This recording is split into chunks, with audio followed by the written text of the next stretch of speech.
Hey,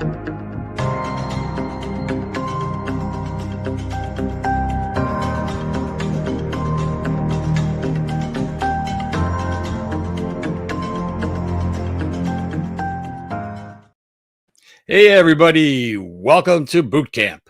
We're going to be having a great show for you today. If you're watching us live, you could be watching us on any of these stations: YouTube, LinkedIn, Facebook, X, and Kick. All of those are going through it live.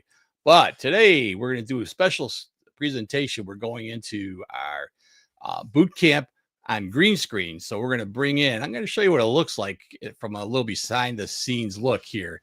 And I have a guest with us, Bill Senese, my son, joining us. So you see all these different camera views because we're going to show out what green screens look like. So the bottom, you can kind of see a green screen.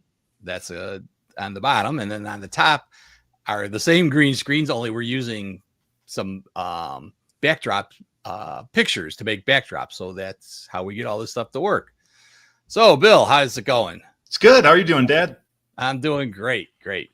I'm going to do a quick presentation, and we've been practicing a little bit to make sure this works because this is a tough one to get to do the screen share and all that, but we'll see how it goes. I'm going to do it up here and show you guys a quick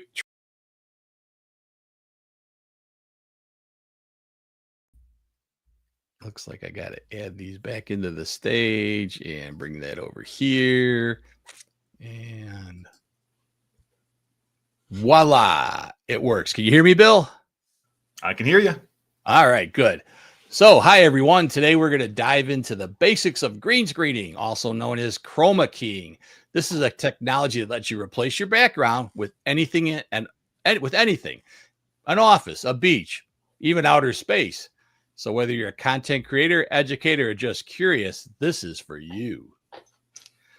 Now, a green screen is basically a magic wall. It's usually green because that color contrasts well with most skin tones and clothes.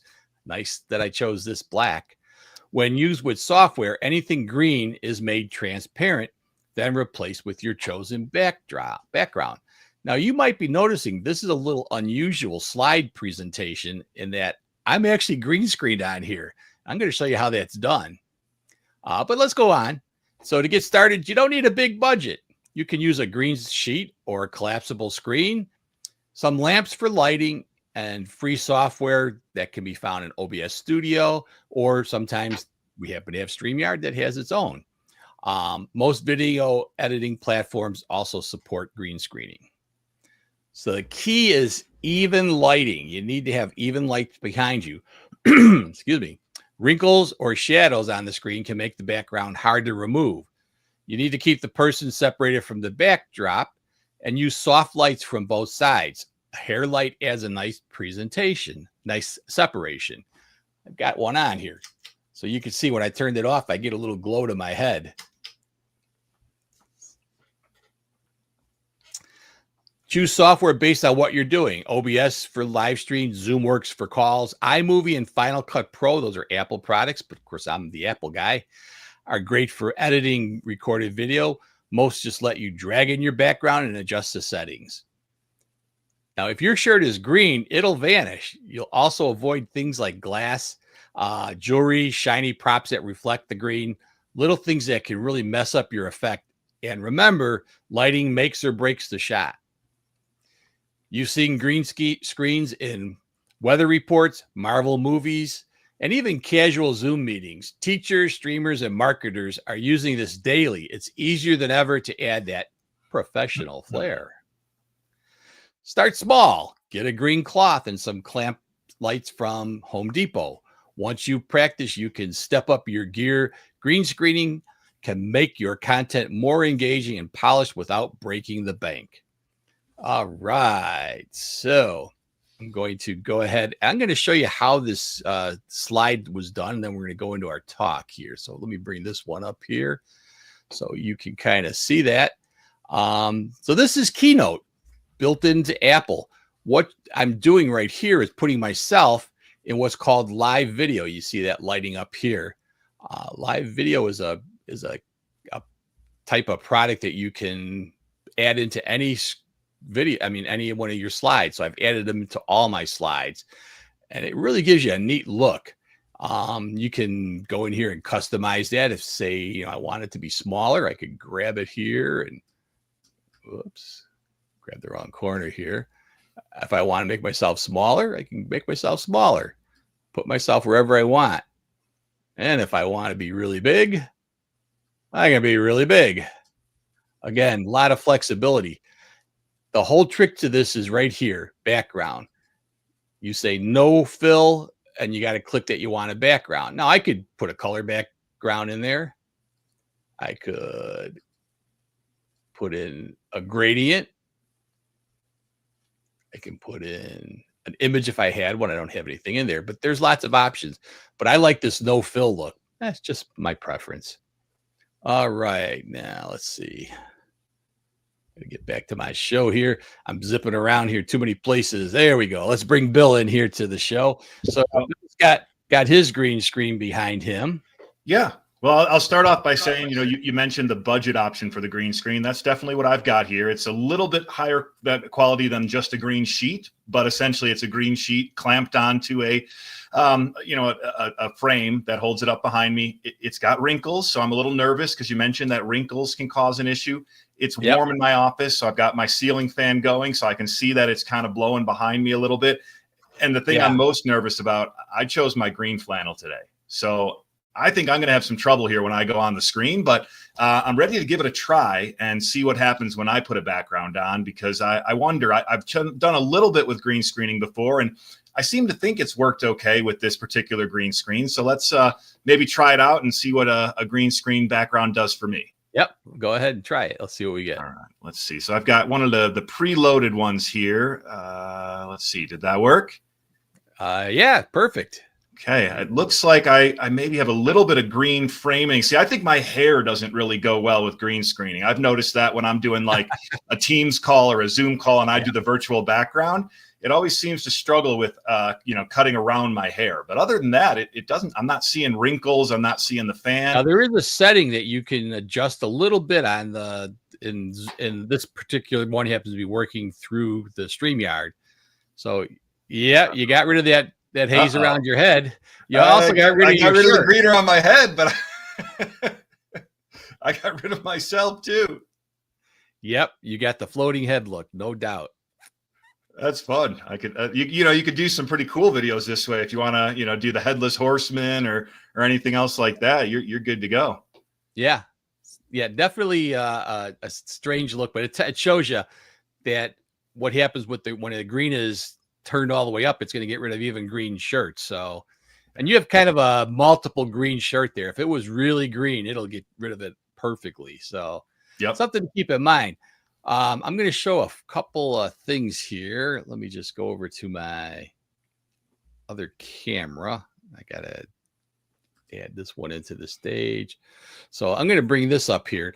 Now, this is my side camera, so I get my close-up side view. It's a different camera, but you can see my green screen behind me, and then we'll contrast with Bill's screen here. Let me just bring that up here. Let me grab this one and pull myself. Oh, that's my microphone, so I can't do that.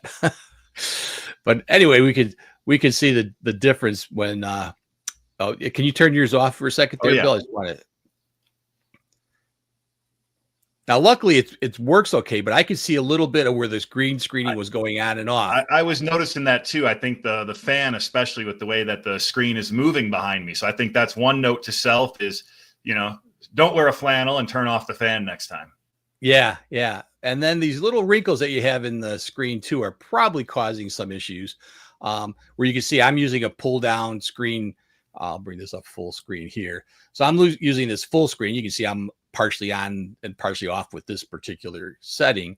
But it's perfectly flat, and it's being lit by two other stage lights here, plus a third one above, so that I'm not getting a lot of shadows in this particular view.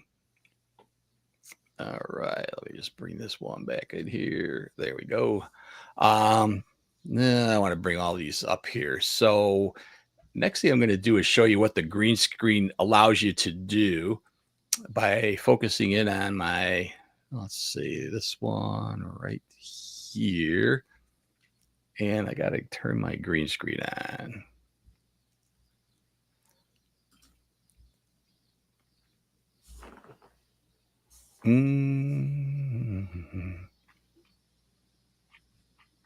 All right. All I got to do is figure out how to turn my green screen thing back on. Oh, I didn't add it to the stage. It's this one right here. All right. So you should be able to still hear me, right, Bill? Yep. Still can hear you. All right. So this is my other green screen. So this is the other camera. So now I'm looking at it. It looks a little bit more natural. I was using too many cameras. But here's the things that's really, to me, what's so cool about it is you're not stuck with one backdrop. Now, I always use the backdrop just because it gave a better look. Plus, it takes a lot of that ringing out of the room when you can block hard surfaces with the screen. And the green screen is still soft. But here's what's really cool is you can change it to anything you want. So whatever picture you can generate, and I use Midjourney to make these backdrops.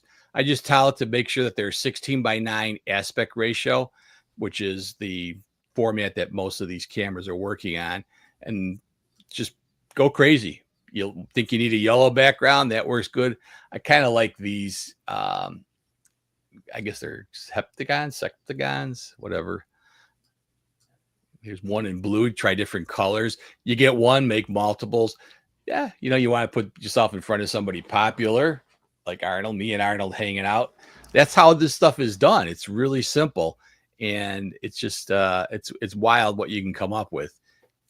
You're doing some kind of a thing for a company and they've got their logo. You can have that available, or just whatever you think is your best look. And that is a little bit about how I do my green screening. And let's see, we'll bring us back in here. Gotta take that one off and nope. Yikes, too many things. Yeah. Just do a whole show on how to work 7 different cameras at once. So yeah. I went with the budget method. I just went on Google and I looked up, green screen backgrounds, high quality. This one here was just a kind of a cool, looking background that I found. In my free time, I like to do a lot of swimming and happened to be at the pool today. So I thought this one would be a fun one. So yeah, like you said, it's pretty simple to put yourself in front of just about any background that you want to be in front of. And you don't need any fancy tools. Just jump on Google and search for different images, use background in your search term. We'll help you find some that are a little more suited to it. But I'm just using the built-in StreamYard, green screen tool and images that I found on the web. And it seems to be working just fine.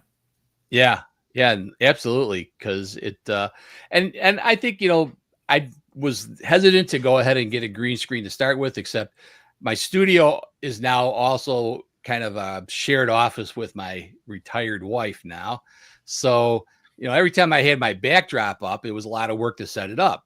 So then I had to take it down so she could use the office, and that combination wasn't working too well. So I decided this is real easy. I just pull it down and I can show you. It's disappearing green screen.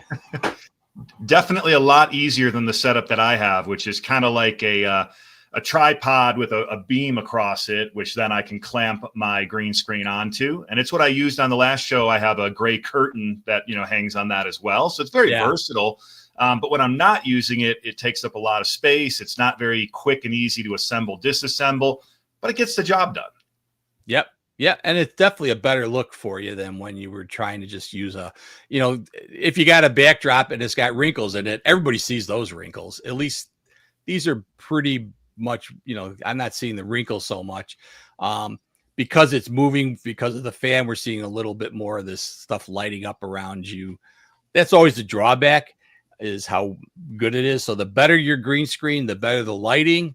You can see mine is rock solid. You don't really see any of that on my particular screen. So it's really kind of a nice way to do it. And like I said, the versatility, I have different shows that I put out. I have 5 podcasts, including this one. So I've got 5 different backdrops that I use so that each of the show has its own unique backdrop. Yeah, that was going to be my next question for you, Dad, is, you've got the green screen now. I know you're doing a lot of shows. What do you see yourself using the green screen for most? So mostly it's just to kind of set myself off with a background. So instead of having the same background for every show, which is when you buy one backdrop, you got one color. I can pick any ones I want. And I think I probably can run through some of my current layouts that I've got. Let's see here, because I've got mine all in here. So this is for one of my shows. That's my favorite one for Euro Nurse. Kind of just a gray one. And you can see it's just a variety. It depends on which show I'm going to be on as to which one I think is going to work best. I guess if I was going to do a space show, that would work nice. But I've gotten a lot of these. I do one news show, so kind of a little bit of a news studio. And I tend to like this one when I do my Dr. Jeff Sex Talk, because his theme is purple, so it kind of throws me into that same tones. So you just kind of pick whichever thing you're going to be doing, and that's whatever is going to work out best. If I want to actually go with my Euro Nurse and put it behind me, I could. I think I kind of blocked part of it, so it doesn't really work out the way I would like it, but it's an option.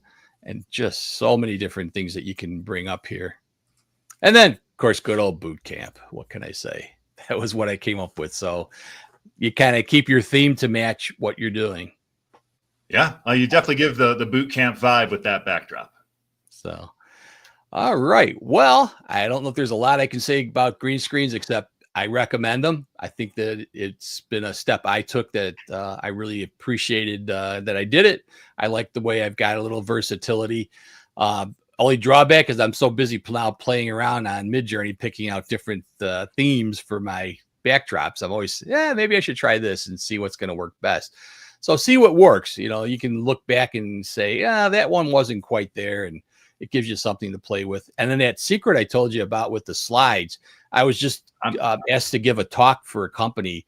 They were interviewing me on my podcast. And so the guy was doing it on Zoom. And typically what they do with Zoom is they take multi feeds. So they get a camera feed, they get your slides feed, and they put your head on top of the slides. So here I am, right? I'm just supposed to be the guest, not somebody who knows what he's doing. I told the guy, I said, let me try something and let me know if this will work. And so I did. I brought that slide in, and when he saw it, he's like, holy cow. He says, definitely do that. He says, I can't put you in as good as you're doing on your slides. Yeah, it gives a real professional look to the presentation. Definitely something I'll have to play around with. Now, you mentioned Keynote is what you're doing that in. I'm more of a PowerPoint guy myself. Does PowerPoint have a similar feature? Nope. Have not found it in PowerPoint. Now, maybe you PowerPoint users out there can find it, but I was unable to find it in PowerPoint. But you can build your slides in PowerPoint, open them with Keynote. Yeah. And then it's there. Keynote has just a few things that they do a little better, and some things like managing backgrounds and stuff. Because I do a lot of things where I would take pictures that had a background and use Keynote to get rid of the background. So it's just built in. Apple's been doing it for so many years. I think they're the best at it, but of course I'm prejudiced. Yeah, I mean, I'm an Apple guy at home, but a PC guy at work, and that kind of makes me use a little bit of both. And PowerPoint is one of the few that I've found I tend to just be more comfortable with it.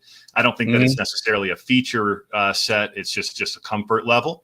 But like you said, you can build in PowerPoint and then open in Keynote, and that's easy enough. And I know you can put yourself into a PowerPoint. I've done that before, but I don't know about the background removal. I'm not sure. I said that's the one I haven't been able to figure out, is how you can take your background out. So I was doing those where it's kind of neat because you can let the designer decide where it's best to put you, and it'll put you into the screen that way. But again, you can't get rid of your background, so you're not really in front of the slide. So that's a different look. Right. Like we are right now. We're basically putting ourselves in front of a slide. Yep. Yeah, makes sense. I'll have to play with that one.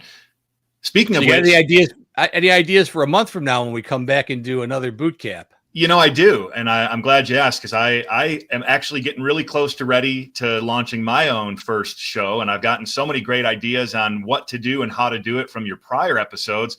But I was hoping we could spend the next episode doing some final tweaking and some last steps, make sure that I'm ready to go, and kind of almost use the next boot camp as like a transition into my first episode. Trying to If I build your could, own I've got another podcast. book Yeah. I'd like to pitch here today. Sure. I wrote another book. This is my first foray into nonfiction. It's called The Book on That. It's about B2B account management. That's what I do for my day job, is I'm a business-to-business account manager. This book is just the author's copy. That's why it says not for resale. The real book will go on sale probably next week. I'm just waiting to finalize the publishing of it, but I'm going to launch what I'm going to call the show on that, which will be the sister to the book on that.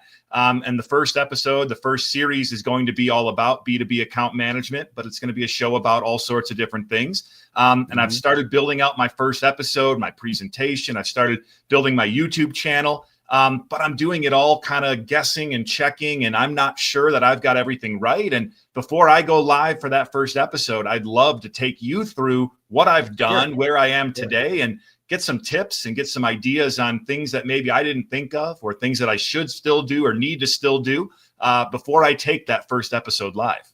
Yeah, that's a great idea. That's kind of what I started Bootcamp for, was as a way of, again, giving back for those of you that are out there that want to have your own podcast. I mean, they say everybody has a podcast now, right? But to really provide people with a good quality product, because you can just slap anything out there and not do editing and just have it, kind of willy-nilly, or you can take the time and get the proper equipment, proper mics, cameras, all that stuff, which I know you've been doing, because I've been telling you what stuff to get, and you've been actually listening. So it makes a big difference with good quality stuff to put out a quality show. So yeah, we'll go into the nuts and bolts of, let's get this thing up on the road, and best of luck when you get yours going. Yeah, thank you. And yeah, absolutely. I feel like I'm ready from a technology standpoint. I've got the microphone, I've got the light, I've got the camera, I've got the plan of what I want to talk about. I just need to kind of put all that together into a ready to stream podcast. Yeah. Well, great. So I hope everybody enjoyed this talk on green screening. I have trouble saying that word, green screening. Green screening. I know, it's just crazy. But I hope you enjoyed it. I know this was kind of a mixed up episode, because I'm trying to flip around so many different cameras to try to demonstrate things, not the way you want to do a live show. And I thought, I could have tried to pre-record some of it and tried to edit it all, but sometimes it's good to see people, struggling with things, so you learn. I always go on and learn more from people that are trying to figure stuff out as they go along. So that's why I decided to do this format. If you didn't like it, put it in the comments. If you liked it, put it in the comments. I'm always glad to take advice from anybody, because I only know so much. But it's been great having you on the show, Bill. Look forward to having you in a month to kind of get your podcast launched. And we'll see everybody next month on Bootcamp. Thanks for having me.